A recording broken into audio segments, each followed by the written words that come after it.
Bangalore-based startup has sort of launched flying taxis, which is something like a helicopter, you can say, but they are based on electric. We have Kawasaki with hydrogen-powered motorcycle. Bhavish Agarwal's AI startup Krutrim deploys DeepSeek AI models on cloud servers.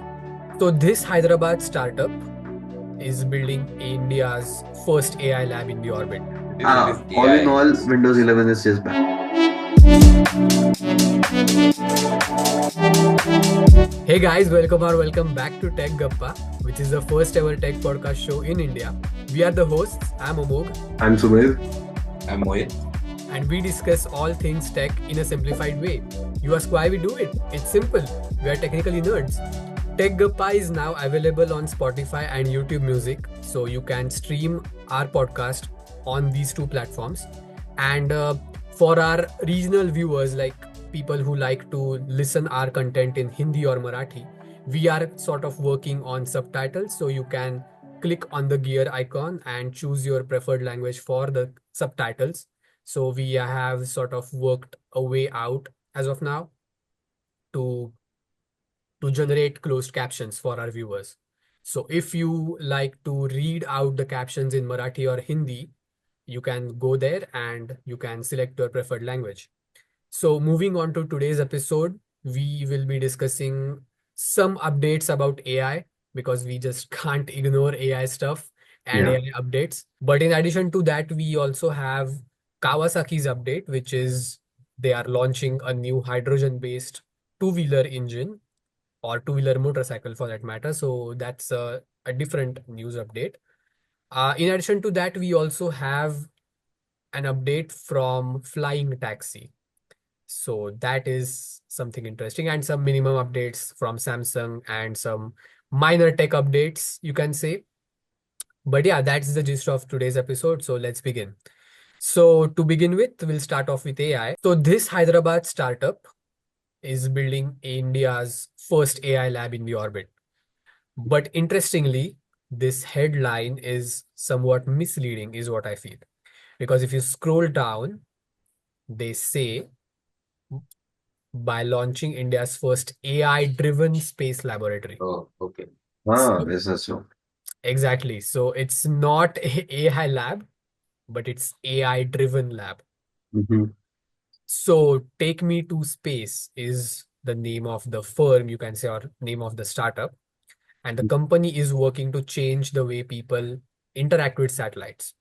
Okay. So the article reads, unlike traditional models where satellite access is restricted to governments, defense agencies, or elite institutions, research institutions, this firm wants to democratize space, offering real-time access to satellites for student researchers and businesses.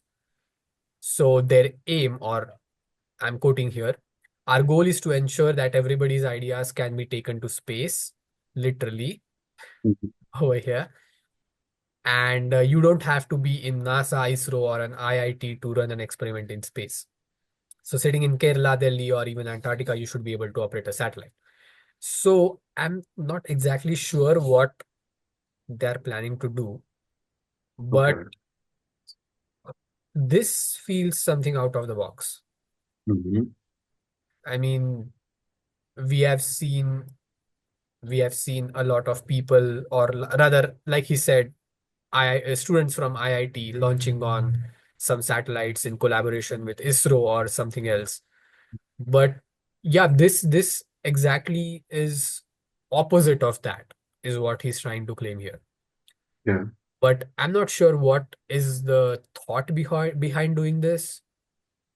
But Kind of a simulation purpose, or I'm not sure. Maybe that it will just motivate more people, youngsters, to pursue space related things or AI again, to be a very specific driven kind of approach to this. Or is it something like, since space it's quite cold, we could operate like AI required machinery like in near ideal conditions maybe? So could that be or the case?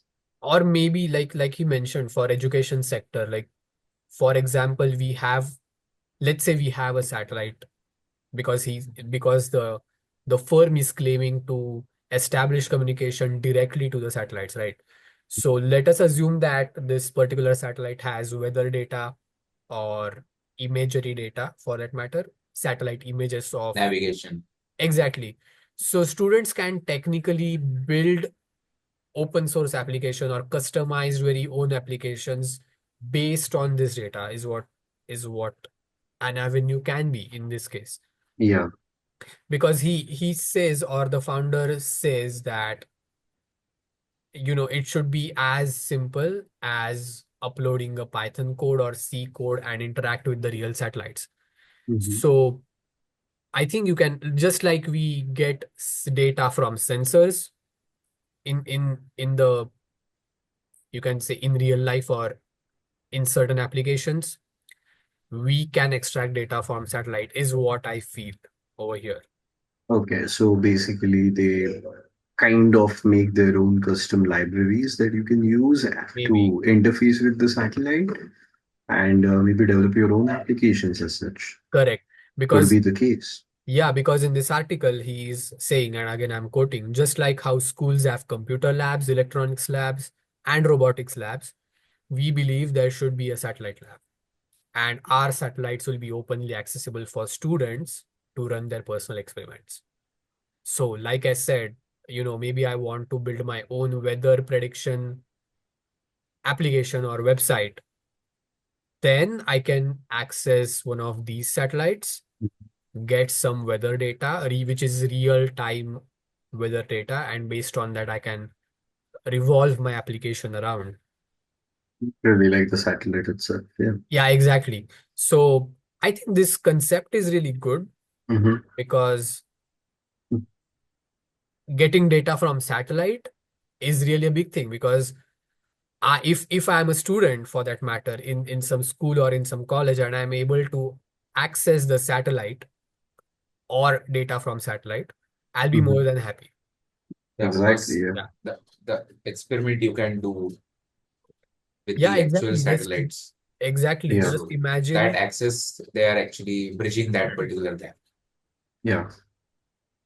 This is really cool. I mean, this will intrigue a lot of, or rather, this should intrigue a lot of students, so that a lot of different unique out of the box applications will come to rise, is what I feel. Exactly. I think the faculty should, explore this kind of labs or experiments as such and demonstrate it to kids. Because I know that recently I had a discussion with one of my cousins who goes to the same school that I used to go to, and I know for a fact that how interesting school has become nowadays, that kids have been given things like the Arduino. It's a separate topic all in itself, but things Right. like those hobby craft stuff has been introduced to kids nowadays, uh, right from like fifth, sixth Very early standards and stage, stuff, very early. and that's a really nice thing that drives the hobby as well as can shape someone's path for their own career as well. And definitely, I think if such a lab or something comes up, I think the school faculty should really look into this and uh, give students the most chances they could get. Yeah, exactly. Because, like you said, a lot of students might find their most desired career path. Interest, basically. So Exactly, they interest. can Yeah. Exactly. But going a step ahead, I mean, the founders are saying that we are, or rather, I'm just quoting here, our aim is not just to provide satellite data, but we want to give users control of the satellite itself. yeah. So controlling the entire satellite is another thing. So Yeah, but it's crazy. Again, people have raised a lot of security concerns, you can say, and privacy concerns as well. But then the founders are saying that we are enabling people to control a satellite, which means we have to be two steps ahead in terms of security. But our system is designed to preemptively stop any harmful actions before they occur. rather than reacting after the fact. So not sure how exactly or rather what measures are being They will be taken. limiting the features that Maybe. may harm the entire environment. So that could be Exactly. the, yeah. Yeah. So I think controlling part will be very limited, is what I feel. It's, Yeah, I think so. but Like, it is and there. That is very interesting. Yeah, but it is very interesting. it is interesting. But again, like, uh, uh, depending on what kind of satellite that is, if it's a geostationary satellite, its movement would be obviously limited, and rather not even there would be any movement as such. And considering any revolving satellites, I don't think so. You should give the people control over its orbit, because people inherently why try to mess things up. And what other control could you possibly give for a satellite? I mean, again, I'm no expert. I have no idea. As a layman, I would like to know more. Yeah, that's true. Maybe like some of our viewers, if you are expert in this field, please do let us know what you feel in the comments below. That's for sure. But again, I mean, the founders here are not only giving access or rather, yeah, giving access to control the satellites, but they plan to move data centers from the Earth into the space. Hmm. So again, they are saying we are not here to be another Earth observatory company, but we want to build data centers in orbit where AI and computing can happen in space and not Yeah. on. That most probably will be the ideal nature to Yeah, run such powerful systems, uh, where you're getting like good sunlight to power it, ideally at like negative 200 or more than that, right. 270 degrees Celsius. I think if you're running your systems in much likely an ideal scenario, they'll be faster, they'll be cooled efficiently, and if they're powered well, then obviously you're going to get the most out of everything, and that's just a win-win.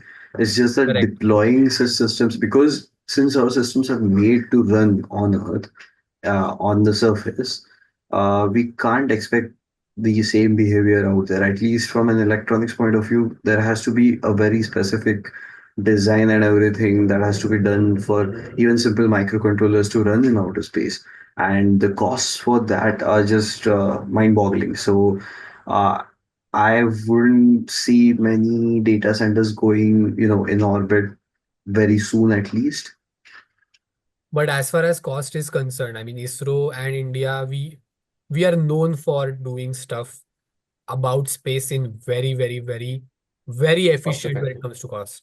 Exactly, yeah. That's deployment and everything. I I wouldn't say that we don't do anything. I'm just saying that in general, when the costs are so high, unless and until you are like a private company trying to, really provide like really good stuff, that will sure shot work outside, in the orbit, then I'm thinking, yeah, it makes sense. But if you have something reliable that works here, why break everything and just, send things outside? True. And again, I have to say, like the Starlink satellites we discussed, realistically, there are so many satellites out there in space right now that it's actually space garbage, quite a lot Yeah. of it, to be honest.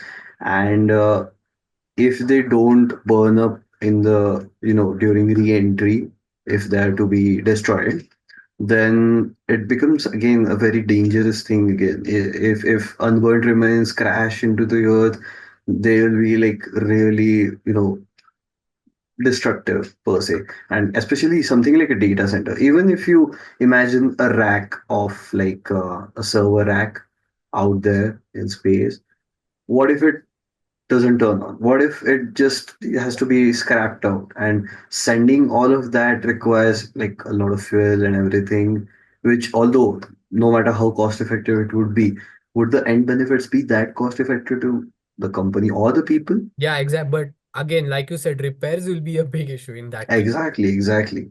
Yeah, because storing data is no joke, because it's you have so many redundancies in place, that and especially here, when you have access, physical access to such systems, you can just go there, We live in take. the age of the physicality. So basically, everything right now also the people's mindset is to do the things physically, like for example, data centers, storage, and all those things.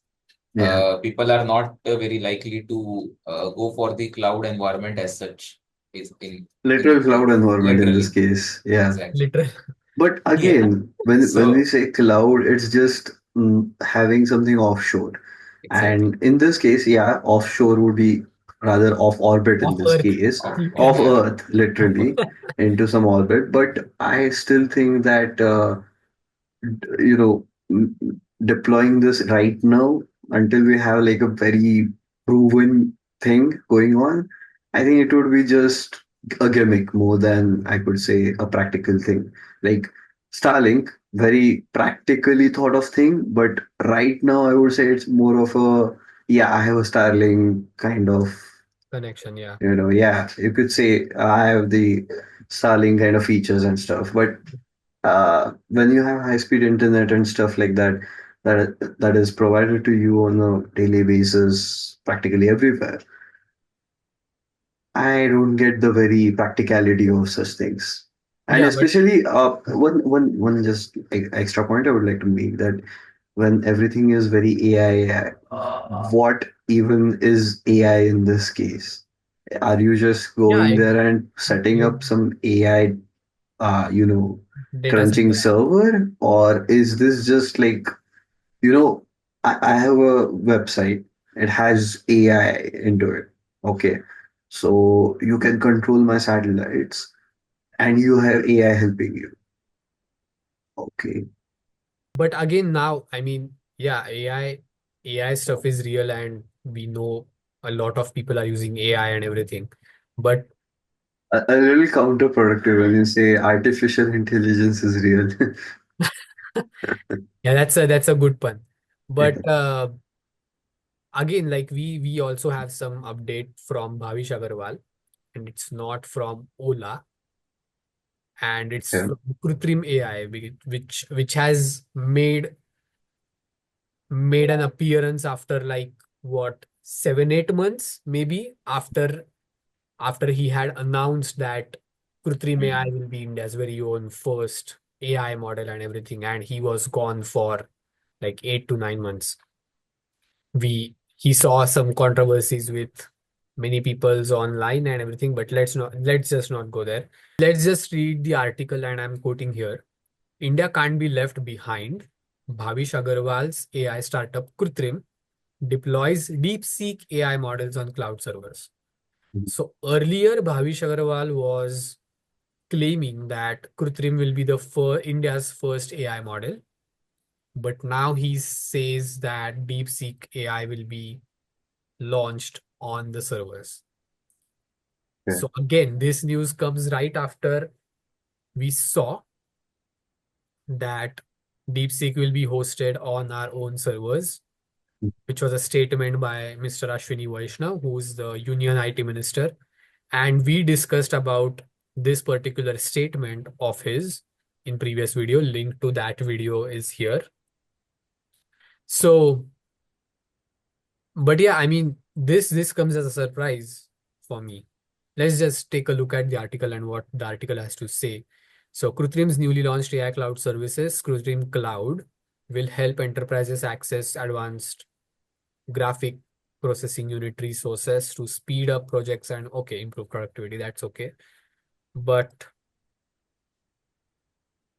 what exactly he is saying? I mean, why is this update right after Mr. Ashwini Vaishnav's statement, you can say? See, exactly. The Ola founder's statement came after Union IT Minister Ashwini Vaishnav said DeepSeek would be on Indian servers very soon. Maybe he was talking about Krutrim Cloud. Could be. Yeah. Could be. That could Yeah. be. It's a bit could be. Exactly. So by hosting these models locally, Agarwal's Krutrim secures sensitive data within, again, exactly what we discussed in the previous video. Why we want to host DeepSeek AI on Indian servers is exactly being explained here. Mhm. But in addition to that, Krutrim will also give access to state-of-the-art graphic processing unit hardware, which Mhm. is the brain of all the AI processing. So just like we have CPU, central processing unit, which is the brain of the computer, GPU or graphical processing unit handles only heavy tasks which are related to videos mainly, or which are related to graphics, or which are related to 3D training or AI rendering or something of that kind.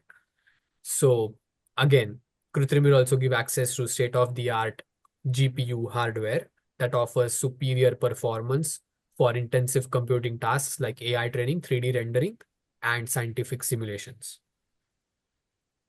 I mean, this this is a complete shift from what Bhavish Agarwal was saying initially. Yeah. Think rather than like what DeepSeek actually did itself, build off of ChatGPT per se, OpenAI's own model. I think Kruthrim AI could be building off of DeepSeek maybe. I mean, could be a very controversial take it on itself, but I'm just, thinking out loud. Could be a thing. Earlier, if you remember, Bhavish Agarwal was saying about Krutrim AI or Krutrim AI engine which specifically. is indigenous, basically. So, Exactly. Yeah, But now that's not the scenario. yeah, Now he is terming as Krutrim Cloud. So yeah. yeah, so he has sort of twisted his statement, Mhm. saying that, you know what, this is no longer indigenous AI model or AI search engine, but this is Krutrim Cloud, Mhm. which is the cloud service from Ola, which will host DeepSeek AI. Yeah, it could be. Yeah. Specifically, yeah, at least he could just rebrand, rather than having an AI model, you have the hardware, you know, and just Exactly. deploy whatever is like up and running and doing good rounds on the internet and deploy it indigenously. Obviously, with I think so limitations per se, but yeah, that could be the oddie thing. so Yeah. Microsoft also in the race to host the DeepSeek Yeah. on their infra. I Yeah, think so. there's Even in this, what do you say, article in the last, it said something about Microsoft also putting in servers for DeepSeek itself. Exactly. yeah. So the article I'm just quoting here. Incidentally, Microsoft and Amazon Cloud units also announced hosting DeepSeek models on their servers on January 30. But is it in India or Yeah, somewhere else? that's something which is very unclear right now. Yeah, Anyways, like we discussed earlier as well, Microsoft like took back the OpenAI thing when they were on the Project Stargate and everything. So I think this could be the motive. This could be like the biggest DeepSeek deployment we could see, probably for maybe. the foreseeable future, at least. Could be. Could be. That's possible. Yeah. Moving on to a completely different topic, we have Kawasaki with hydrogen powered motorcycle. Mhm. That is that is a This, very interesting take, yeah, especially on motorcycles, Yeah. as I think we all three are also very nerds about, motorcycles as well. yeah, I think hydrogen fuel is, I think, for at least for anyone who has like, uh, you know, attraction towards ice, that is internal combustion yeah. engine for our Petrol. viewers. Yeah, So I think all those people would really go for something that does combust per se, that is hydrogen in this case, and probably they'll get a nice motorcycle with a nice sound as well. But yeah, if it's proving to be like a good alternative fuel source, I think go for it. I mean, if it's going to be more powerful or practically it's if it's better, then I think we should seriously consider this as an alternative and not just EVs. Okay, EV has its own advantages. I think hydrogen could also have its own advantages as well. Yeah, surely. I mean, this update is coming right after we saw truck I mean, engines based on hydrogen. Cummins, Exactly. Cummins. yeah, We also saw Indian Railways developing their very first hydrogen exact, powered engine. So yeah. we have more about this in video here.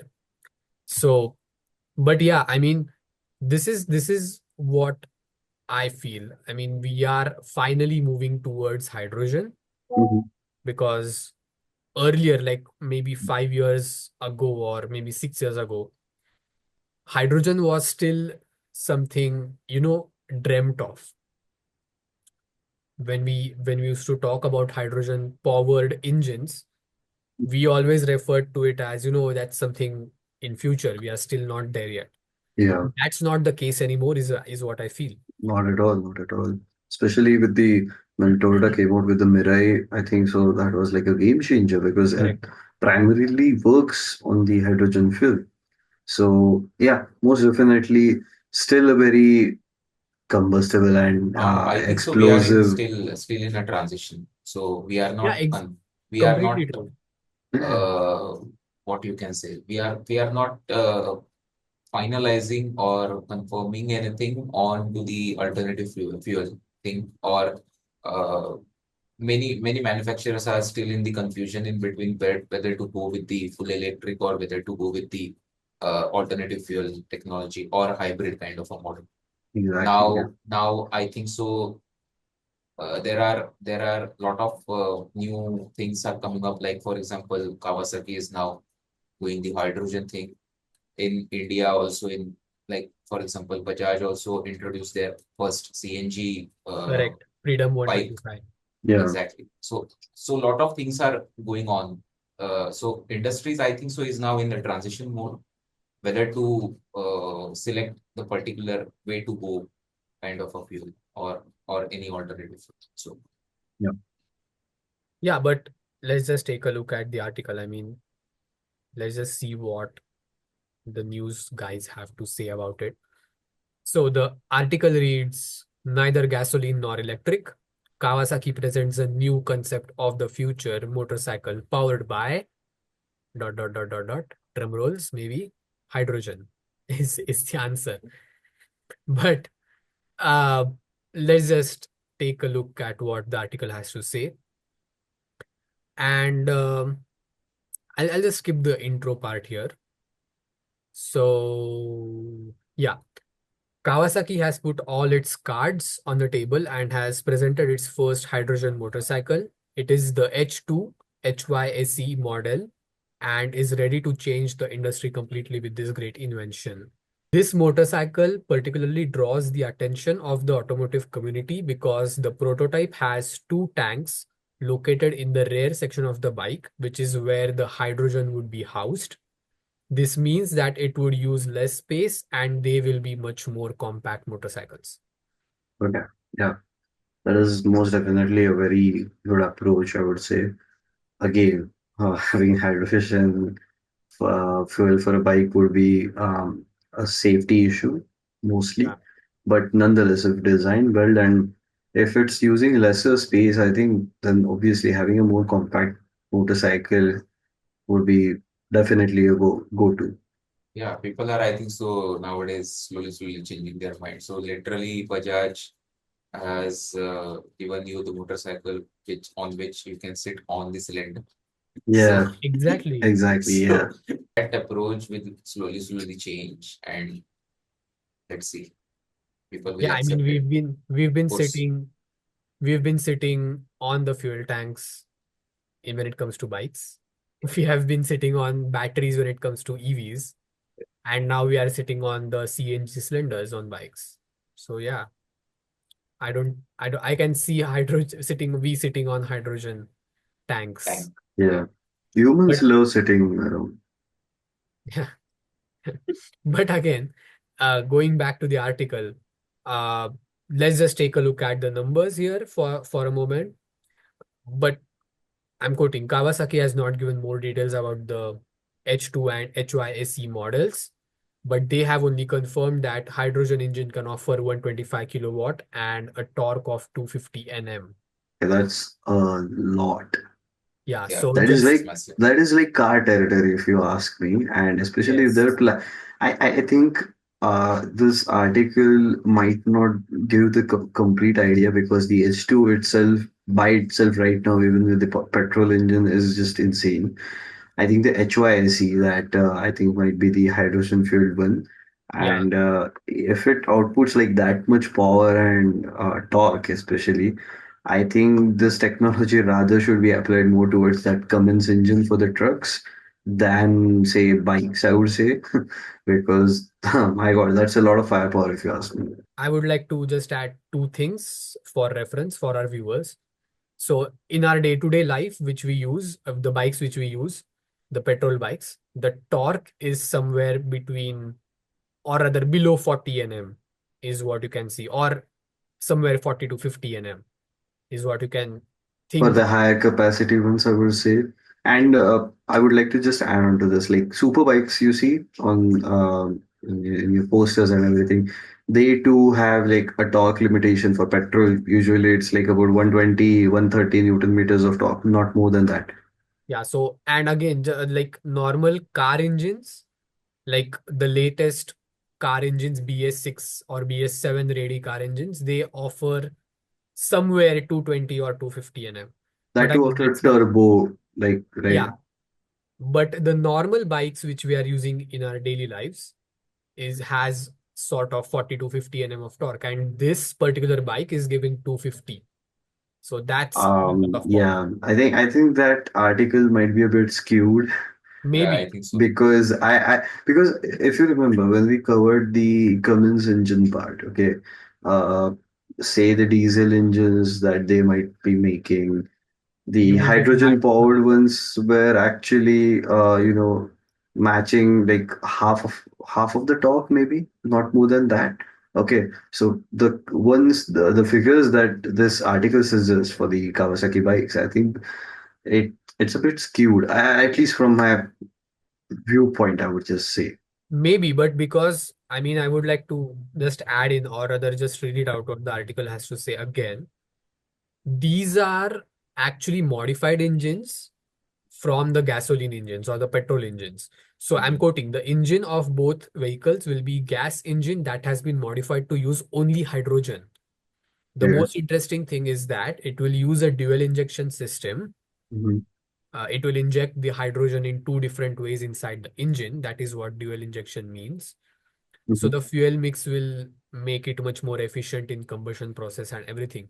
But Obviously, yeah. yeah, but again, I think these are approximate figures is what I feel Yeah. because there are no practical tests Yeah. seen or rather out available in the public domain. Exactly. Yeah. And I have this one question from a chemistry standpoint I did have, since we covered two types of hydrogen engines so far. So, I have seen a lot of CNG vehicles have this complaint that since they're running CNG, it's quite a dry gas as such, and the because of like being dry, the fuel mixture is a bit lean. And what happens is due to that, the engine usually has to be serviced more often in some cases due to the engine losing its lubrication for the cylinders and everything. Now, considering hydrogen is a dry gas. Like it's specific on the chemistry standpoint, it is used as a dry gas to soak up any moisture and such. So, uh, I might be misquoting, so don't rely on my information. But if we are to consider such an engine that just consumes hydrogen, after burning, obviously, it's going to leave moisture, that is going to be water, because the byproduct of burning hydrogen is water. I think it's the engine maintenance would be required, like quite quite a different kind of engine maintenance would be required, right? Obviously, because Must be. you Must be. meant Yeah. because Amogh just mentioned like it's a modified petrol engine, so obviously hydrogen must be considered very well for this case. But like in the long run, would that account for more costs, or would that be more better than say a petrol engine? Yeah, from maintenance standpoint, that needs to be checked. Yeah. Sure.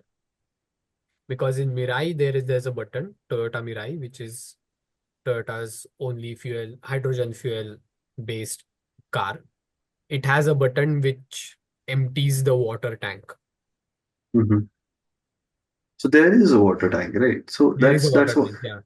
that is something that I wanted to mention because since you're going to burn hydrogen inside a very small chamber, you are going to be left with some kind of water. So Yeah, how do you drain that? And if not, if you suddenly switch, and if you're burning more fuel, would that fuel actually burn? Because if you really compress it down, and if there's like some water sitting into it, I don't think you'll get very efficient combustions.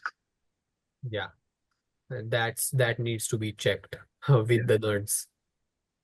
I mean, yeah, we are technically nerds, we are not mechanically nerds. Or chemical nets. Or Yeah. chemically nerds for Or that maybe matter. we need a deep dive and we could make another video for that. Yeah, maybe. Do let us know what you feel. If you want us to deep dive or be chemically, mechanically, and what was that? Or maybe something of that kind, or chemically or mechanically nerds. I Bharat, think if you want us to be chemically nerds, you could just drop the comment down below. But right now we'll be chemically inert and move on with the tech. Yep, that's for sure. So let's just now enough of the hydrogen stuff and let's move on to my favorite topic, which is electric. So Bangalore-based startup has sort of launched flying taxis, air which Okay. are taxis.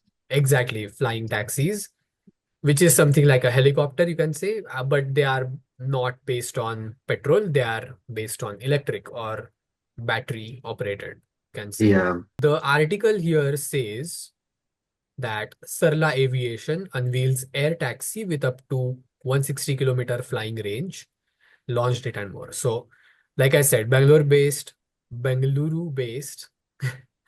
Sarla Aviation revealed its Shunya, I think, air Yeah, taxi Shunya. prototype. Yeah, Yeah, Shunya. Shunya air taxi prototype, aiming for a 2028 launch to combat traffic congestion and pollution. I mean, yes, Bangalore, we have seen a lot of news making, or rather, we have seen a lot of headlines about the Bangalore traffic, Mhm. like people sitting there for hours, people ordering from Swiggy, Zomato, Yeah, just sitting inside the in car. Yeah. exactly. So I think this is a big win for Bangalore traffic, is what I feel, or rather, let's hope this is a big win. So Shunya reaches 250 kilometers per hour of the speed, carries six passengers, and it's the market's highest payload. eVTOL. What's eVTOL?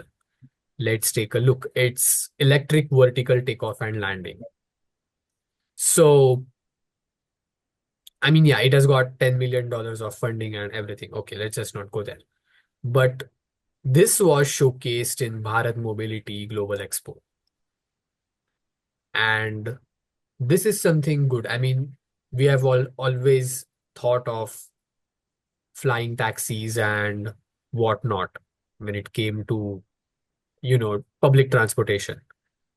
So this might be true in like next what 3 years? Yeah, okay. Let's Roughly, just yeah.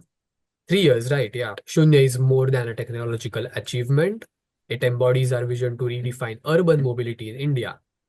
And by addressing challenges like traffic congestion and pollution, we aim to unlock India's economic potential while paving the way for a cleaner and more connected future, is what the co-founder Adrian Schmidt and who is the co-founder and CEO of Sarla Aviation. They also actually plan to launch its air taxi services in Mumbai, Delhi, and Pune after Bengaluru. Bangalore. I mean, yeah, we definitely need something in Pune Yeah, or other or in all the cities. All the Many. cities, yeah. exactly. Yeah. But I think this is good. I mean, Bangalore already has a lot of metro network. In addition to that, if we are getting connectivity through air, it's a big plus. Yeah. Especially for So I think so. It medical will be immersion. only, yeah, Sorry. exactly, exactly. Yes. So I was like, I'm going to talk about that only. So Yeah, medical big emergency, medical emergency. quick, quick kind of a transportation, uh, beating all the traffics and all those things will be possible through this. But how practical it is, that we have to just check. Yeah. Yeah, Because lifting it from the like for example in the traffic and also where you can actually access those particular points and where you can actually access that service, that is also the question. So Exactly. is it right now limited to only airport to airport transport or anything like that, or how exactly their business model, that is the question. Yeah. Exactly. yeah, that is true. I mean, I'll just come back to medical emergency point over here, but I'll just share the image of the helicopter, or rather, Shunya, Yeah. you can say. So it looks like a helicopter.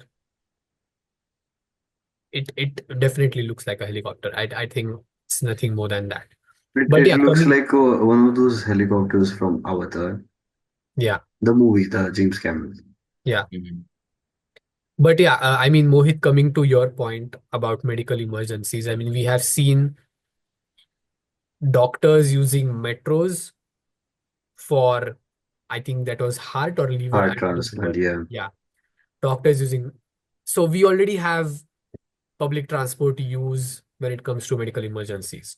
So I think this will be a game changer, or this might be a game changer when it comes to such time sensitive and medically sensitive cases. Yeah, could be. Yeah. Now moving into a different space, we have a small update from Samsung, which is based on their ultra wideband patent filing. So let's just take a look at what they have to say. So Samsung files patent, or rather Samsung patent filing hints at high resolution earphones with ultra wideband connectivity. Mhm. So ultra wideband is basically a different sort of radio communication, you can say, at occurring at a higher data speeds, and which is not exactly or not at all Bluetooth communication, but it is Mhm. completely different from Bluetooth communication. So Apple's AirTags are using ultra wideband technology. Because Okay. it got the larger range of communications. Yes. Yeah, So we So can yeah. obviously. So let's just take a look at what article has to say. Samsung is set to change wireless audio by incorporating ultra wideband technology in its next generation wireless earbuds. This move aims to provide true lossless sound quality, addressing Okay. common issues associated with Bluetooth audio, such as latency, which is lag in audio, basically, and limited bandwidth. Yeah. So, like I said, UWB technology is similar to what Apple's AirTags work on, and it offers a lot of advantages like different frequency bands, providing longer range, Mohit, like you said, yeah. and exceptionally low lag. And yeah, so this also consumes low power and supports high data transfers, which is ideal for high resolution audio.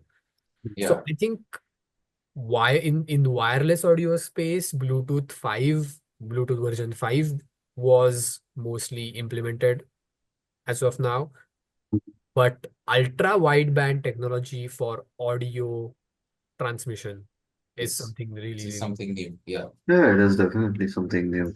I think Bluetooth kind of hit a plateau new. with either the low energy for datas and for even with the new what variations of the. I think the latest standard is like up to 5.3 or something, I guess, if Yes, I'm not wrong, for yes, audio. But still, I mean, most of the like earphones and everything just have the slightly low latency gamer oriented modes that Exactly. are Yeah. being marketed. And there are still going to be latency issues in Bluetooth, specifically like Bluetooth. The wireless space, like there are 2.4 gigahertz otherwise wireless audio codecs or other devices like headphones connecting over 2.4 Wi-Fi also available, but those have actual like lesser latency. And I think they also have like a better audio quality as well. But if UWB comes into the picture for at least low power devices such as the buds and smaller earphones, I think that would be a definite game changer. No doubt about it. With this particular technology, we can see the components which will be used for the, like for example, TWS, to the wireless headset. yeah, So those components also will be very advanced to generate that particular file, correct. or to give that particular output, uh, with with with actually, the listeners will enjoy the experience. Right. That is the Yeah, entire. the users should get a better experience. Yes. This will be a game changer because this is sort of changing the communication from Bluetooth to completely new technology. Exactly. Yeah. That So will give the better sounding headsets. yes, Most definitely. And I think it will also reduce any possible interference in the existing 2.4 gigahertz band. There'll be lesser probability of any interference. yeah. So interference is basically Interference.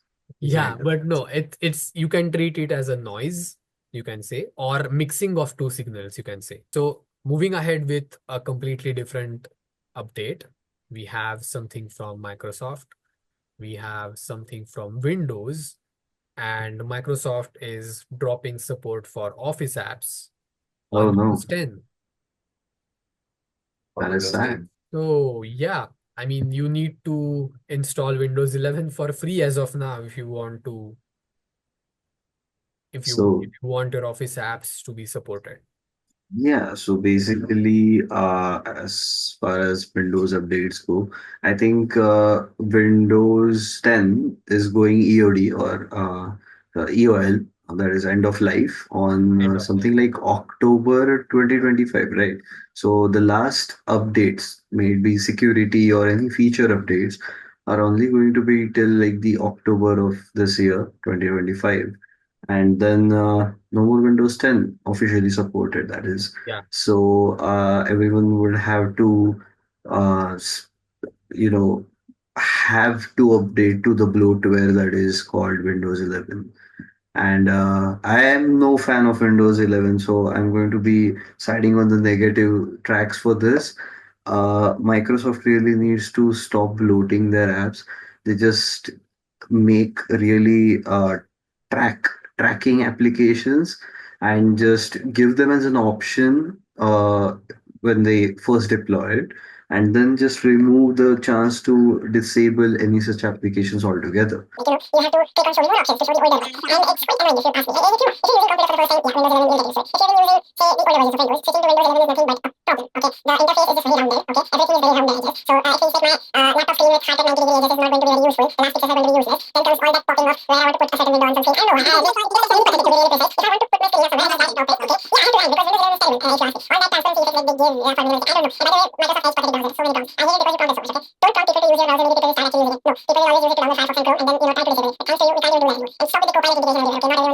It's just pathetic.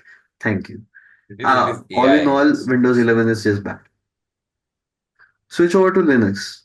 You might have a great time, or you might have I a might terrible time. have to fast forward this part. Yeah. Wow. Might have to. Yeah, but sure. No, but I mean, yeah, your rant is completely valid, but let's just go back to article and Wow. let's just take a look at, Yeah, October 14th. yeah, exactly, you are saying. So Microsoft, I'm just quoting, and the Microsoft has announced that it will stop support for Microsoft 365 apps on Windows 10, effectively aligning the end of support for the operating system on October 14th. So technically, you can use Windows 10 after October 14th, but you won't be getting any updates after October 14th. So it's not that you have to switch to Windows 11 after October 14th. You can still use Windows 10, but you won't be getting any updates. But but Yeah, but there's a again, it catch. would There's a catch. You won't be getting any office security. updates. Office updates. Updates, yeah, Forget of course. Office. The worst part would be you won't be getting any security updates. So if you remember Yeah. recently, they had that blue screen of red beast or Oh yeah. problem Where everything around the world was just crashing. stopped.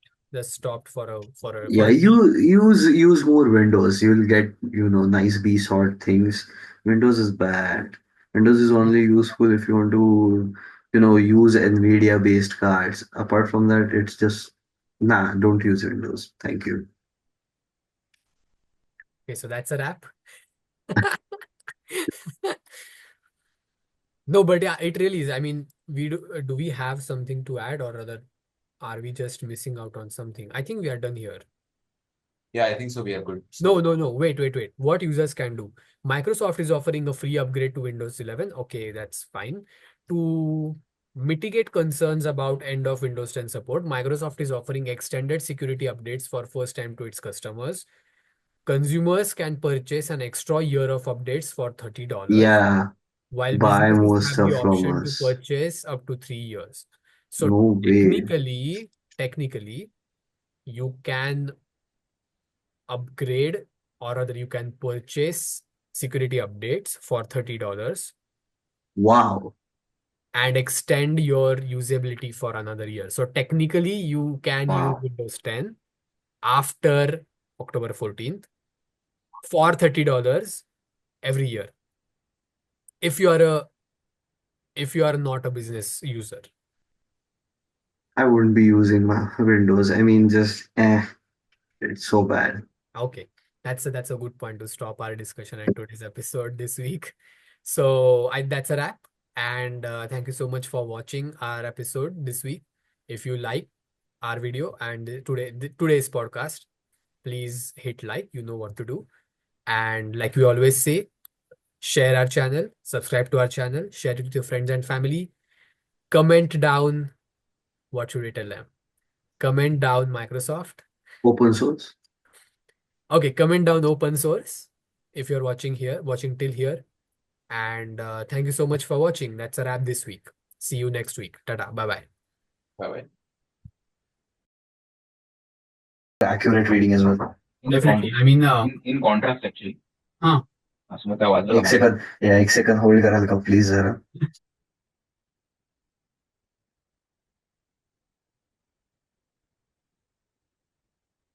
Sorry please continue See, what they say is that जरा वाजला आता काय आईपाईने दार वाजते की काय माझं पहिलं मग सुमेधचं वाजलं गाडी गेली मागून. So